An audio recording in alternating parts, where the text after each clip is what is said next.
coming to the thing, everybody. That was nice of you. You didn't have to do that. Keith, you made me remember a thing that I bought in a vending machine on vacation very recently. I still genuinely check like every vending machine that I go by at every opportunity. And the last thing I bought was in Maine. I bought a fake mustache. They have a little fake mustache machine. And I have a friend.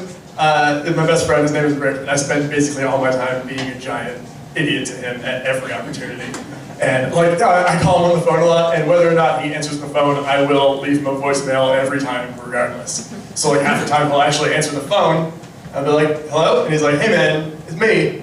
Just give me a call back when you get a chance. All right, bye. And I hang up the phone. And it is super fun. He always calls right back. And I was like, oh, hey, you get my message? And probably the end of that. But there's only so many more times I'm going to be able to do that before he goes, we're probably not friends anymore. But I bought this mustache, and I went to immediately directly to a show that he was also sitting there watching, and we're sitting right next to each other, and I waited for him to turn his head for a second, and I just put the mustache on and just continued to watch the show. And just eventually he came over and just refused to acknowledge that I was wearing a mustache the whole time.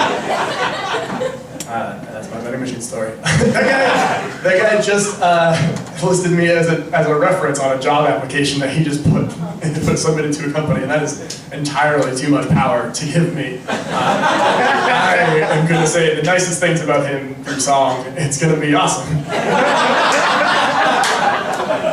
Real self-starter. I'm going to do this with a phone in my hand. It's going to be crazy.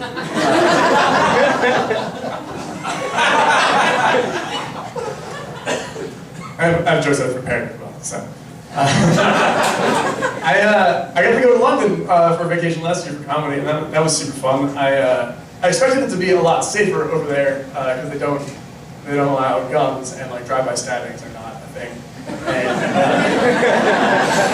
But I googled the phrase drive-by stabbings, and there are a frightening number of hits for something that should be impossible. Like,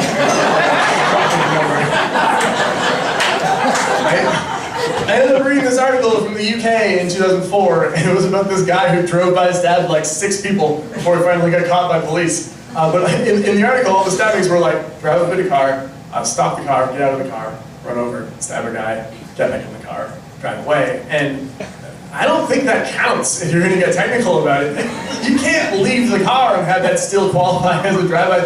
You're going to have to either like coach people over, just like, I want to tell you something.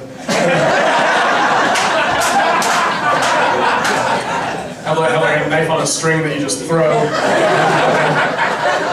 Weird city harpoon of some kind.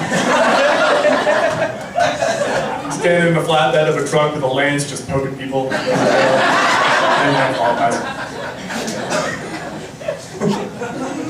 It's always weird going to major cities like that because I'm not familiar with basically any city. I'm the worst city slicker that has ever existed. I live in Boston, which is a very major city. I grew up in a town called Athol, Massachusetts, if anyone knows that place. You've probably driven through it. Yeah. There's no reason to go there unless you're a big fan of teen pregnancy statistics. Not really like a tourism industry. So I just grew up like, I wasn't so much sheltered as just like, I didn't know about things that existed in the world. Like my first concert I ever went to, this is true, my first concert was Gloria Estefan. That's really and it's just weird living in, I'll tell you this first about how I grew up as well. We weren't allowed to swear in my house, that's not that uncommon a thing. But we had a different definition of what swears were. Like we weren't allowed to say hate, and we also weren't allowed to say fart. We had to call them poop noises in my house. Again, just not knowing about a lot of stuff, I just assumed that was like a generally accepted phrase. And so I'm in like 4th grade, just like, I made a poop noise, and all the other kids are just like, what the fuck are you talking about? And it was like, oh, you're also in 4th grade, and just said, fuck, I am on a learning curve, I think.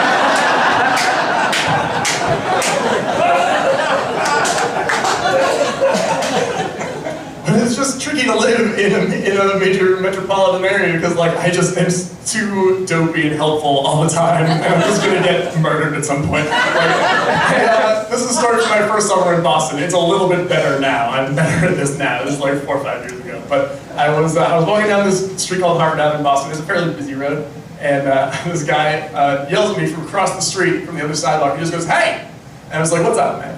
And he's like, "Come over here," like from across the street. He wants me to cross. And I'm just like, "Oh, I'm kind of on my way to something. I'm doing a thing. What do you like, need directions or something?" And he paused, and then he went, "Yeah."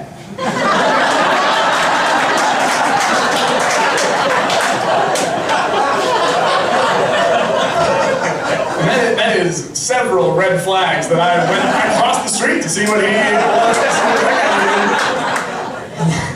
Fulfill that social contract. Like, I'm fine, I didn't die. That would be a weird twist to the story. But it was just not a good reflex to have as like an adult. That's why I wouldn't make a good superhero, is because they have to just tackle people on hunches all the time and be right every single time. And like if I was a superhero, my comic book would be like one panel, it would be me just handing someone a knife. And it was like, "Oh, school project, you say? Interesting. Well, good luck."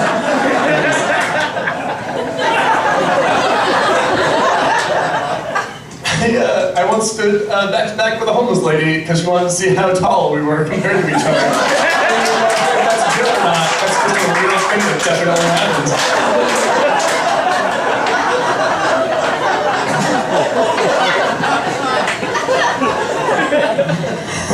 I'm supposed to move to New York soon, too. That's ridiculous. The other thing about living in a city like that is that I have a very active imagination. I don't know if I've made that clear.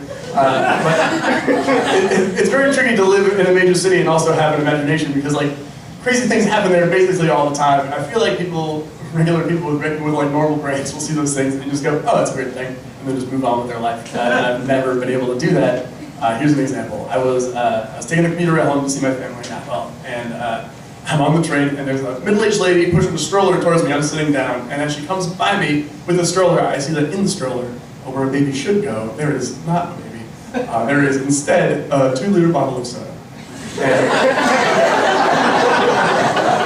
I feel like regular people will see that and just go, "Oh, that's a weird thing," and then no more. And I just have not stopped thinking about that since it happened. Like, I've tried so hard to come up with something in my head, anything, just be like, "Oh, that makes sense. Why not?"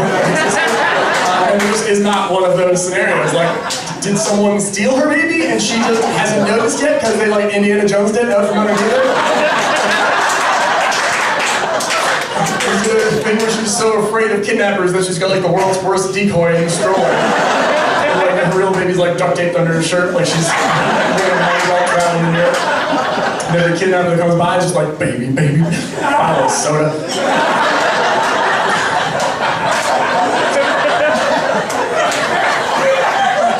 So yeah, up top.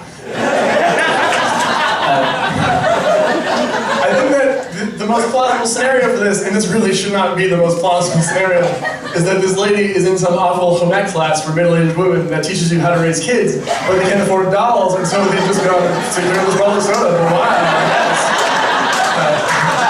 Because admittedly, I don't know a ton about raising kids, but like no shaking, no Mentos is a place to start.